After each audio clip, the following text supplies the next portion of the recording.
ಐದನೇ ದಶಕ. ವ್ಯಕ್ತಾವ್ಯಕ್ತಮಿದನ್ನ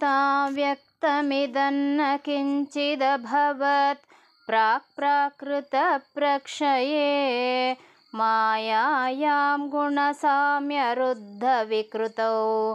ತ್ವಯ್ಯಾಗತಾಯಾಂ ಲಯಂ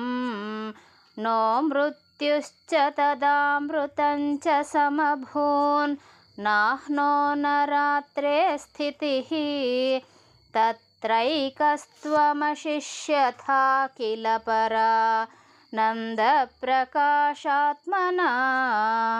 ಕಾಲಃ ಕರ್ಮಗುಣಾಶ್ಚ ಜೀವನಿವಹ ವಿಶ್ವಂ ಚ ಕಾರ್ಯಂ ವಿಭೋ ಚಿಲ್ಲೀಲಾರತಿಮೇಯುಷಿ ತ್ವಯಿ ತದಾ ನಿರ್ಲೀನತಾಮಾಯಯುಃ ತೇಷಾಂ ನೈವ ವದಂತ್ಯಸತ್ವಮಯಿ ಭೋಃ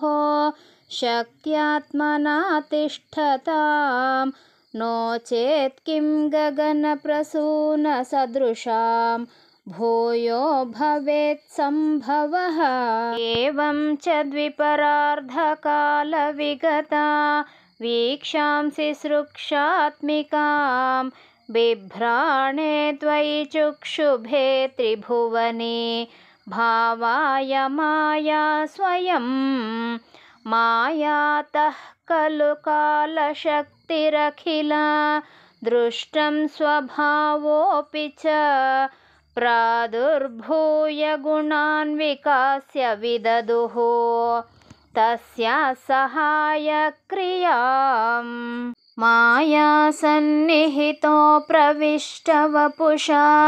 ಸಾಕ್ಷೀತಿ ಗೀತೋ ಭವಾನ್ ಭೇದೈಸ್ತಾಂ ಪ್ರತಿಬಿಂಬತೋ ವಿವಿಶಿವಾನ್ ಜೀವೋಪಿ ನೈವಾಪರಃ ಕಾಲಾದಿ ಪ್ರತಿಬೋಧಿತಾಥ ಭವತಾ ಸಂಚೋದಿತಾ ಚ ಸ್ವಯಂ ಮಾಯಾ ಸಾ ಖಲು ಬುದ್ಧಿತತ್ವಮಸೃಜ ದ್ಯೋಸೌ ಮಹಾನುಚ್ಯತೆ ತತ್ರಾಸೌ ತ್ರಿಗುಣಾತ್ಮಕೋಪಿ ಚ ಮಹಾನ್ ಸತ್ವಪ್ರಧಾನ ಸ್ವಯಂ ಜೀವೇಸ್ಮಿನ್ ಖಲು ನಿರ್ವಿಕಲ್ಪಮಹಮೇತ್ಯುದ್ಬೋಧನಿಷ್ಪಾದಕಃ ಚಕ್ರೇಸ್ಮಿನ್ ಸವಿಕಲ್ಪಬೋಧಕಮಹಂ ತತ್ವಂ ಮಹಾನ್ ಖಲ್ವಸೌ ಸಂಪುಷ್ಟಂ ತ್ರಿಗುಣೈಸ್ತಮೋತಿ ಬಹುಲಂ ವಿಷ್ಣೋ ಭವತ್ಪ್ರೇರಣಾತ್ ಸೋಹಂ ಚ ತ್ರಿಗುಣಕ್ರಮಾತ್ ತ್ರಿವಿಧತಾಮಾಸಾದ್ಯ ವೈಕಾರಿಕೋ ಭೂಯಸ್ತೈಜಸತಾಮಸಾವಿತಿ ಭವಾನ್ನಾದ್ಯೇನ ಸತ್ವಾತ್ಮನಾ ದೇವಾನಿಂದ್ರಿಯಮಾನಿನೋ ಕೃತದಿಶಾ ವಾತಾರ್ಕಪಾಶ್ಯಾಶ್ವಿನೋ ವಹ್ನೀಂದ್ರಾಚ್ಯುತಮಿತ್ರಕಾನ್ ವಿಧುವಿಧಿ ಶ್ರೀರುದ್ರಶಾರೀರಕಾನ್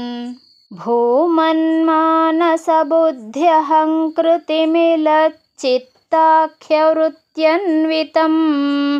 ತಚ್ಛಾಂತಃಕರಣಂ ವಿಭೋ ತವ ಬಲಾತ್ ಸತ್ವಾಂಶ ಏವಾಸೃಜತ್ ಜಾತಸ್ತೈಜಸತೋ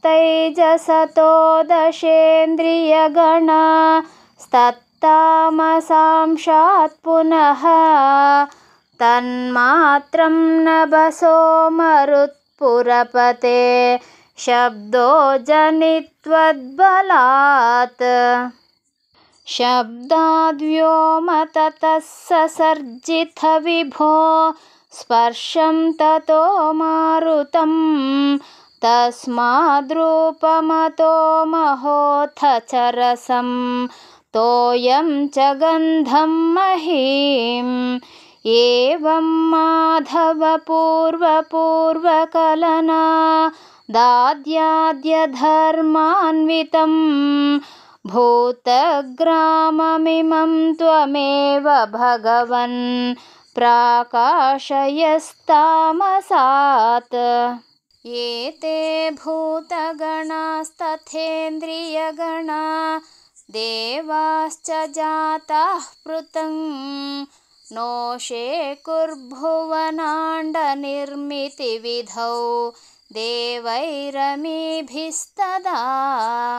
त्वं नानाविधसूक्तिभिर्नुतगुणस्तत्त्वान्यमून्याविशन् चेष्टाशक्तिमुदीर्यतानि घटयन् हैरण्यमण्डं व्यदाह अण्डं तत्खलु पूर्वसृष्टसलिले तिष्ठत्सहस्रं समाः निर्भिन्दन्न कृताश्चतुर्दश जगद्रूपं विराडाह्वयम् साहस्रैः करपादमूर्ध्वनिवहैर्निःशेषजीवात्मको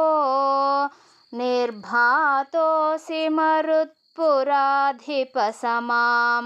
त्रायस्व सर्वामयात् सर्वत्र गोविन्दनामसङ्कीर्तनं गोविन्द गोविन्द नारायण अखिलगुरो भगवन्नमस्ते।